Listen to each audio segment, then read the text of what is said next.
The table next to betrayal. My name is Moni, I'm 41 years old, and I've worked at Henderson and Associates Marketing for the past 12 years. That's where I met Marcus. Actually, that's where everything began, both the love story and its ending. I still remember the exact moment my world tilted on its axis. It was a Tuesday afternoon, unseasonably warm for October, and I was looking for our shared calendar to mark down my mother's birthday dinner. That's when I saw it, a reservation at La Belle Etoile, the most exclusive French restaurant in the city, booked under my husband's name for Friday night at 8. My heart did a little flutter. Marcus had been so distant lately, buried in work, coming home late with tired eyes and one-word answers. Maybe this was his way of reconnecting, I thought. Maybe he'd planned a surprise to rekindle what we'd been losing these past 6 months. I almost texted him a winky face emoji. Almost. Something stopped me. Call it intuition, call it the universe whispering warnings, call it the instinct you develop after 12 years of reading people in boardrooms and pitch meetings. I decided to wait. To see if he'd mention it. To see if my husband of 7 years would tell me about the romantic dinner he'd planned. Friday morning came. Marcus kissed my forehead as he always did, grabbed his coffee, and headed for the door. Any plans tonight? I asked casually, my hand steady as I poured orange juice despite my racing heart. It was the same steadiness I'd cultivated in client presentations, when everything depended on appearing calm. He paused, briefcase in hand. Just drinks with the team. Don't wait up. The lie landed between us like a stone dropped in still water. I watched the ripples spread across everything I thought I knew about us. After 12 years of working in marketing, I knew how to read people, how to spot inconsistencies in their stories. This was a poorly constructed narrative, and Marcus was a terrible liar. Okay, I said softly. Have fun. The door closed. I stood in our kitchen, in the home we'd chosen together, surrounded by the life we'd built, and felt it all crack beneath my feet. I could have confronted him then. Could have screamed, thrown things, demanded the truth. But rage is a dish best served ice cold, and I'd always been a patient woman. You don't climb from junior copywriter to senior marketing director at 41 without learning the value of strategic thinking. Instead, I called La Belle Etoile. I'd like to make a reservation for tonight at 8, I told the host. I'm so sorry, ma'am, but we're completely booked. Table next to Marcus Whitmore's reservation, please. There was a pause. That's very specific. It's our anniversary, I lied smoothly, using the same confident tone that had closed million-dollar deals. I want to surprise him. He doesn't know I'm coming. Another pause, longer this time. Then, table 12 is available, right beside table 11. I'll mark it as a surprise arrangement. Perfect, I said. I'll need it for 2. Because here's what I'd discovered during my sleepless night of social media investigation and piecing together the fragments Marcus thought he'd hidden so well. Her name was Natalie Chen. She worked at Henderson and Associates too, in the design department, 2 floors below my office. That realization hit me like ice water. She worked in my building. I'd probably pass her in the elevator, smiled at her in the lobby, held doors for her without knowing she was sleeping with my husband. The thought made my skin crawl. She was 29, beautiful, ambitious, and married to a man named David. I'd used every research skill I'd honed in my career to find out everything I could about her. Social media made it easy, too easy. I found David's LinkedIn, his Facebook, his entire digital footprint. By morning, I knew he was a pediatric surgeon, that he coached Little League on weekends, that he'd posted a photo just 3 weeks ago with the caption, 7 years with my best friend, alongside a picture of Natalie. 7 years. The same as Marcus and me. I crafted my message carefully, using the precision I applied to marketing campaigns. David, we haven't met, but we have something in common. Our spouses have a reservation tonight at La Belle Étoile at 8 p.m., table 11. They're not going together on business. I have a reservation at table 12. I'd like you to be my +1. If you don't believe me, check your wife's calendar. Look for her, dinner with Sarah from marketing. Sarah left the company 2 months ago. I know because I work there too. I'm Moni Whitmore, Senior Marketing Director. Your wife works 2 floors below me. I hit send before I could second-guess myself. He replied within an hour, I'll be there. I spent the day in a strange, hollow calm. I went to the office. I had a campaign review at 10 that couldn't be rescheduled. I sat in that conference room, presented quarterly results, discussed brand positioning and target demographics, all while knowing that in a few hours, I'd be confronting my husband's affair. My colleague Jennifer noticed something was off. Moni, you okay? You seem distracted. Just tired, I said with a practiced smile. Late night working on the Morrison account. Another lie to add to the collection we were all telling. I left the office at 5, went home to our empty house, and got ready with methodical precision. I got my hair done, the way Marcus used to say he loved it, loose waves framing my face. I chose the black dress he'd bought me for our 5th anniversary, the one he said made me look devastating. I did my makeup with surgical precision, smoky eyes, red lips, armor painted on. At 41, I'd learned how to weaponize my appearance when necessary. This was war, and I was dressing for battle. David texted at 7, outside the restaurant. I'm the one who looks like he's walking to his own execution. I found him leaning against a brick wall, a tall man with kind eyes that currently held the same shattered look I saw in my mirror every morning. He was handsome in that understated way, wearing a navy suit that hung a little loose, as if he'd lost weight recently. As if the weight of betrayal had a physical mass. Moni, he asked. That's me.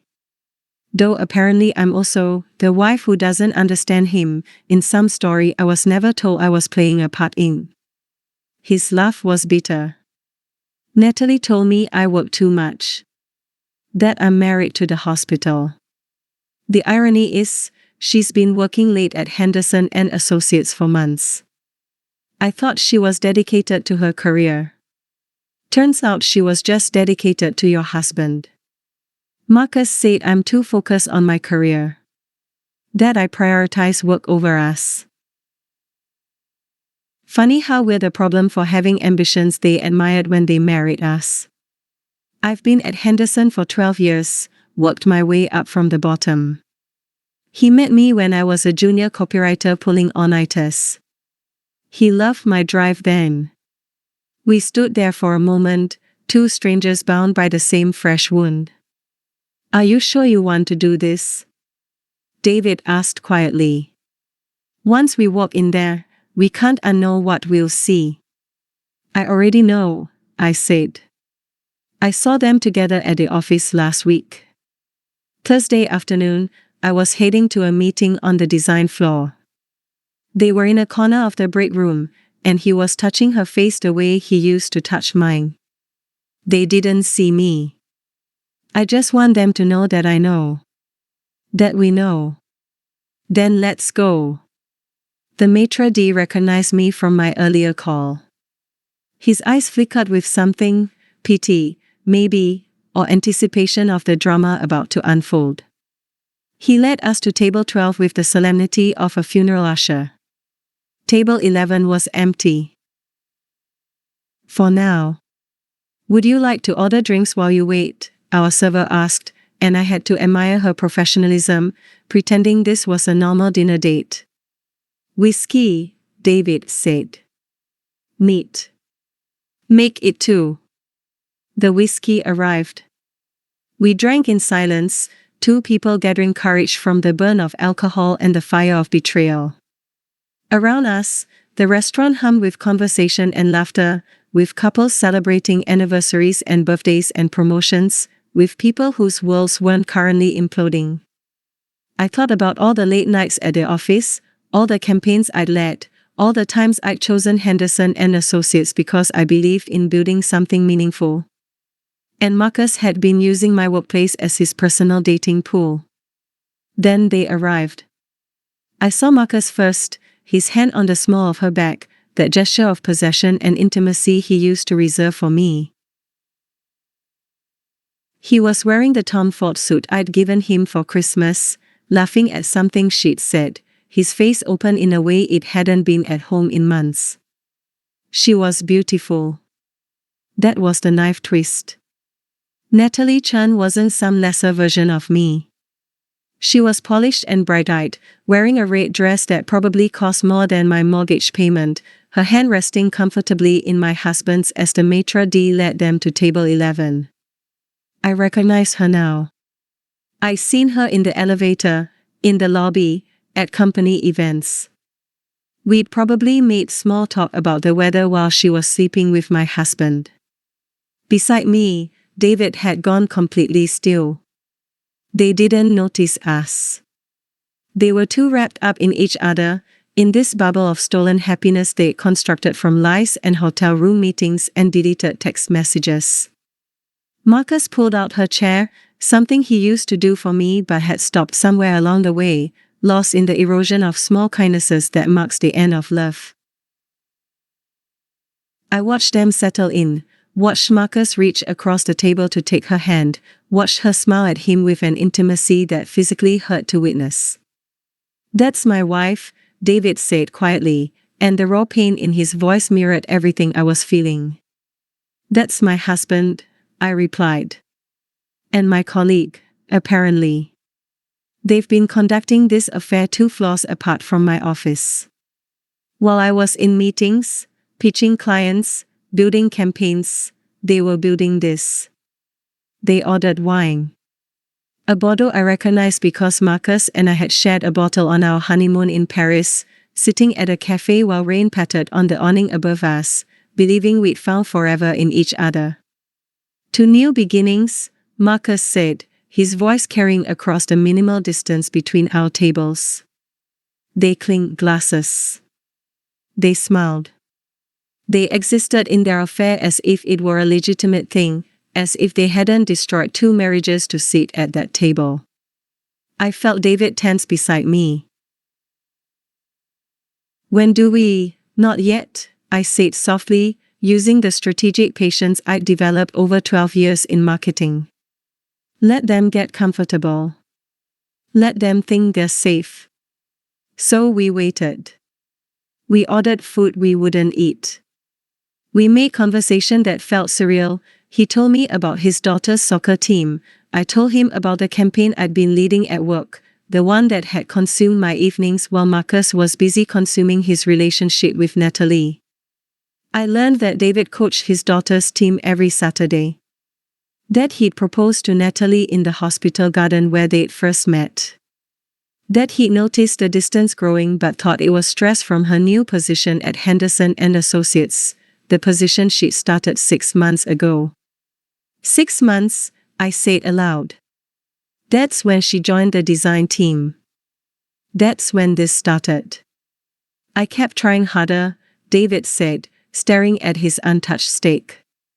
Cooked her favorite meals. Planned date nights. Asked about her day. She said I was smothering her. Said she needed space to focus on her new job. Marcus started working late 6 months ago, I told him. He said they were pitching a major client, that he had to put in the hours. I believed him because trust is what you do when you love someone. I was working late too, on actual campaigns with actual clients. Turns out the major client was your wife. How did you find out? The reservation. And then I couldn't stop digging. Phone records, credit card statements, all the cliched detective work of a suspicious wife. Hotel charges on nights he said he was at the office. Jewelry purchases I never received. A whole second life I was funding without knowing it existed. And then last Thursday, I saw them together at work. That's when I knew for certain. David's jaw clenched. She's been volunteering at the women's shelter on Thursday nights. Or so she said. I thought she was doing something noble. Turns out Thursday nights were probably when he couldn't finish the sentence. Neither could I. The irony was caustic. We'd both been complicit in arranging the circumstances of our own betrayals. I'd even recommended the design department expand their team 6 months ago. I might have indirectly approved Natalie's hiring. At table 11, appetizers arrived. Marcus fed Natalie a bite of something from his plate, an intimate gesture that felt like watching a stranger wear my husband's face.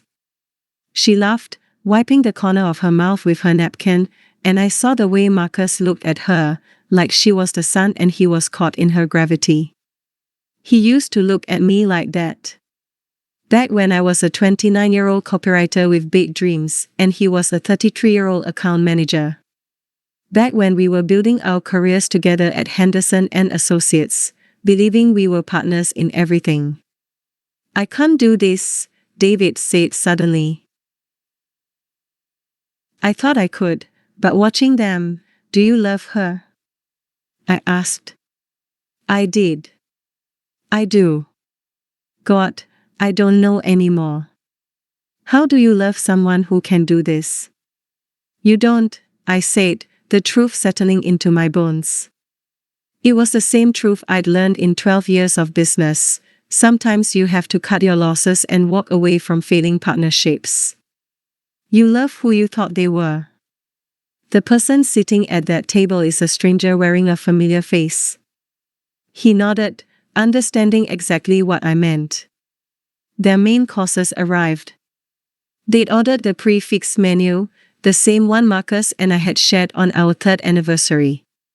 5 courses of culinary excellence that came with champagne pairings and chocolate truffles at the end.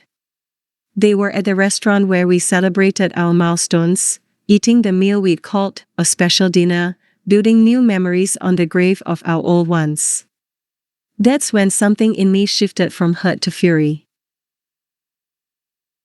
The same fury that had driven me to fight for promotions, to compete for accounts, to refuse to be overlooked or underestimated. At 41, I'd earned everything I had. I wasn't about to let this destroy me. It's time, I said. I stood, smoothed my dress, and picked up my wine glass. David followed my lead, his hand trembling slightly as he gripped his whiskey.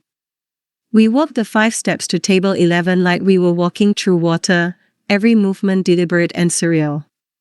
The ambient noise of the restaurant seemed to fade, or maybe that was just the sound of my heartbeat drowning everything else out. Marcus saw me first.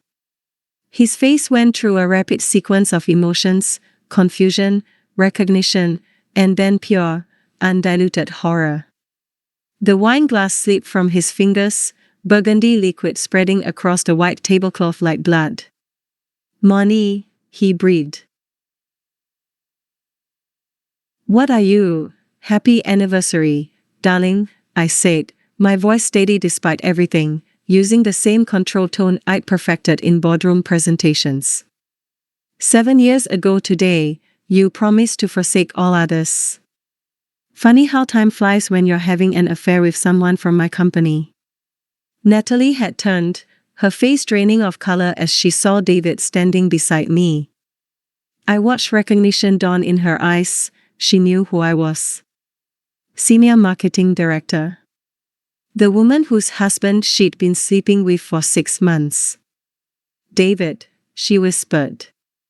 This isn't, don't, he said, his voice carrying a weight of command I hadn't heard before. Don't insult me with lies. Not anymore. The tables around us had gone quiet.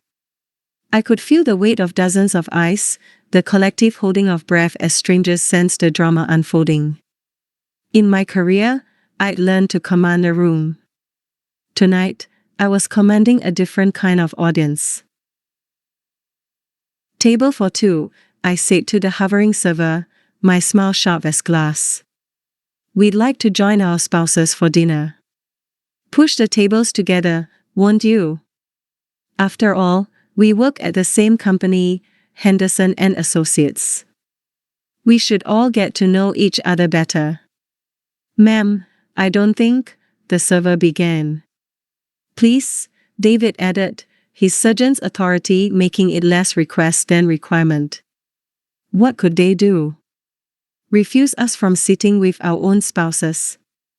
The server looked helplessly at the maitre d', who gave a slight nod.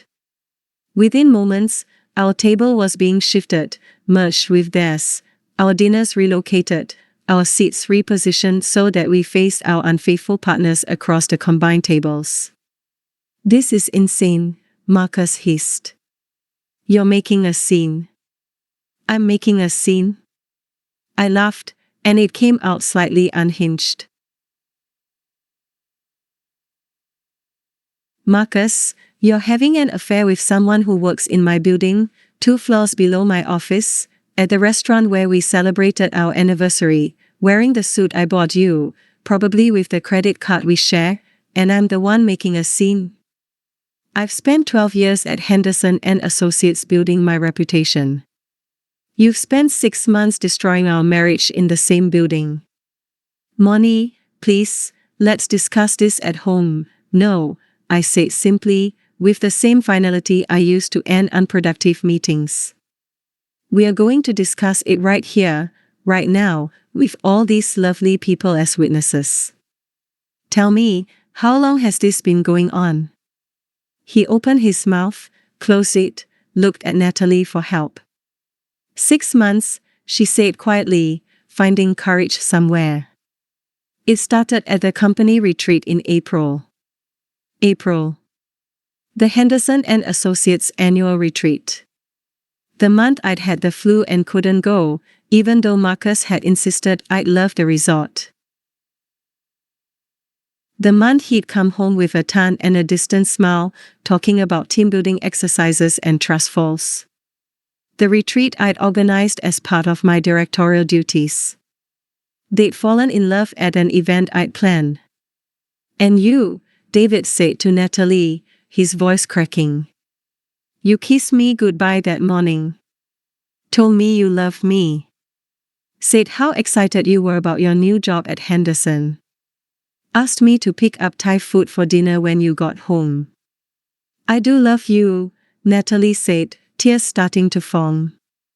You love me so much you're fucking your colleague. David's voice rose, pain overriding professionalism. You love me so much you're at a romantic dinner with him while our daughter thinks you're working late at your exciting new job. Your daughter? I turned to Natalie, feeling my anger crystallize into something colder. You have a daughter? She's 5, David said flatly. She asked me this morning if mommy doesn't like playing with her anymore because mommy's always too tired on weekends. Too tired from working at Henderson and Associates. Natalie flinched like she'd been slapped. We have reasons, Marcus tried. Moni, you don't understand, then explain it to me, I said, leaning forward with the intensity one brought to difficult client negotiations. Explain how the woman you vowed to love, honor, and cherish became so inadequate that you had to find someone new. Someone younger, someone who works in my building. Was I not pretty enough? Not interesting enough? Did I work too much? Too little? Tell me, Marcus, so I can understand. I've spent 12 years climbing the ladder at Henderson. You met me there. You fell in love with my ambition there. And now you're having an affair there. Explain that to me. You didn't fail, he said, and for the first time, he looked at me, really looked at me. It wasn't about you. Then what was it about? He struggled, mouth opening and closing like a fish drowning in air. I don't know. I just felt alive with her. Like I mattered.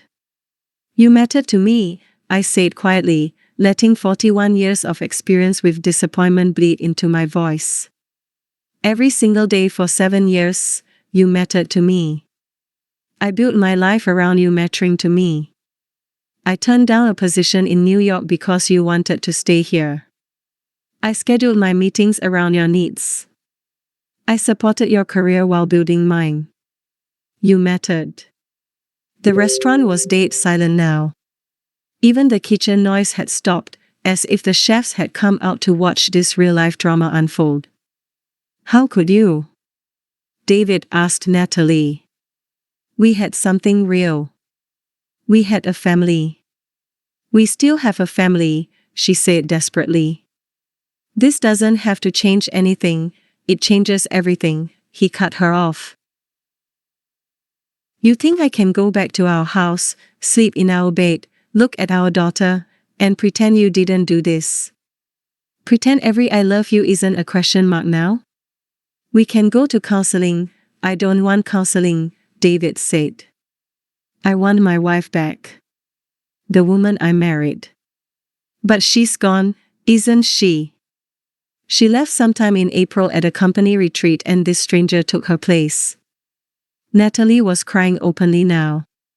Marcus looked between us all, his face ashen. Money, he began.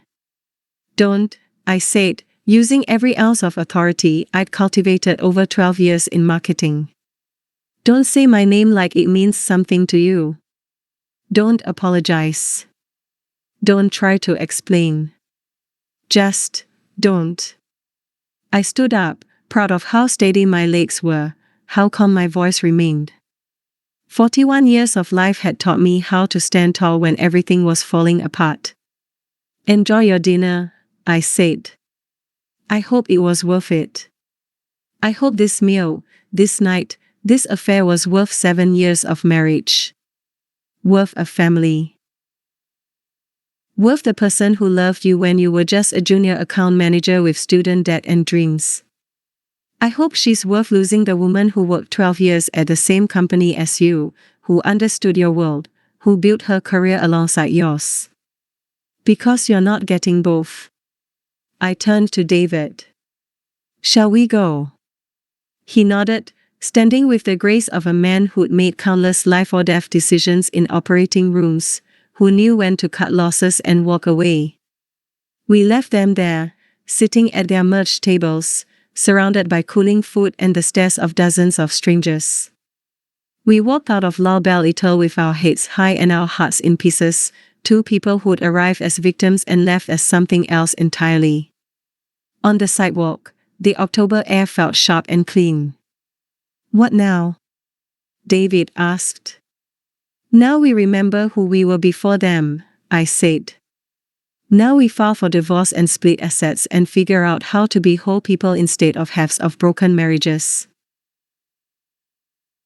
I go back to Henderson and Associates on Monday as Moni Patel, Senior Marketing Director, not as Marcus Whitmore's wife. Just me. The woman I was before him, and the woman I'll be after. Just like that. Just like that. I've negotiated harder things in conference rooms. I've rebuilt campaigns from scratch. I can rebuild myself. He looked at me, this stranger I'd known for 3 hours and trusted with my devastation. Thank you. For bringing me. For not letting me live in ignorance. Thank you for coming. For being there so I didn't have to face it alone. We stood there for a moment, two people connected by betrayal and bourbon and the strange courage it takes to walk away from love gone wrong. My lawyer's number, he said, pulling out his phone. She's excellent with high-conflict divorces. You need someone tough. I'm tougher than I look, I said with a small smile. But thank you. I'll call her Monday morning, right after I get to the office. I have a 9 a.m. meeting I can't miss. You're going back to work? To Henderson? I've been there 12 years. I'm not letting them take that from me too. That's my career, my achievement. They can have each other. They can't have what I've built. He smiled for the first time that night.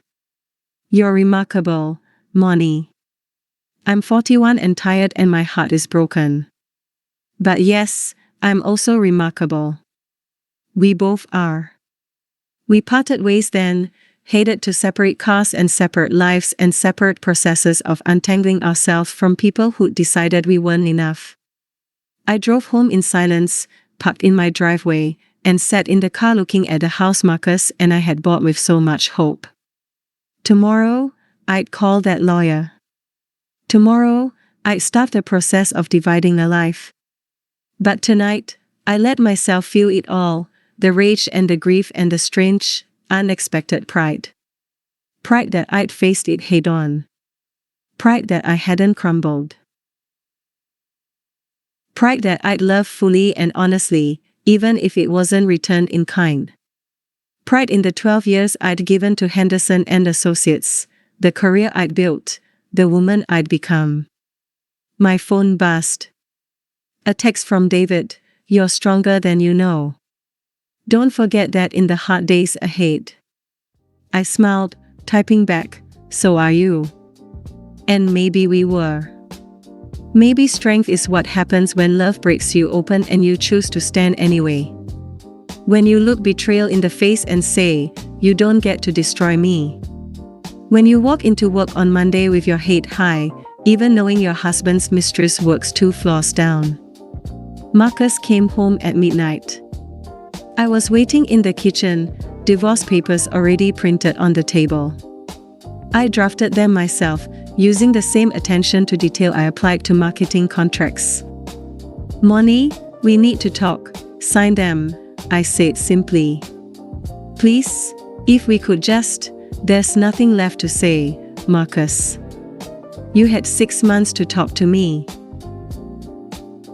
6 months at Henderson, walking past my office, seeing my name on project lists, knowing what you were doing.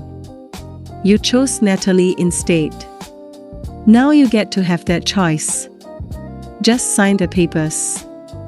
He looked at me like he was seeing me for the first time, this 41-year-old woman who'd stopped begging for explanations and started demanding respect.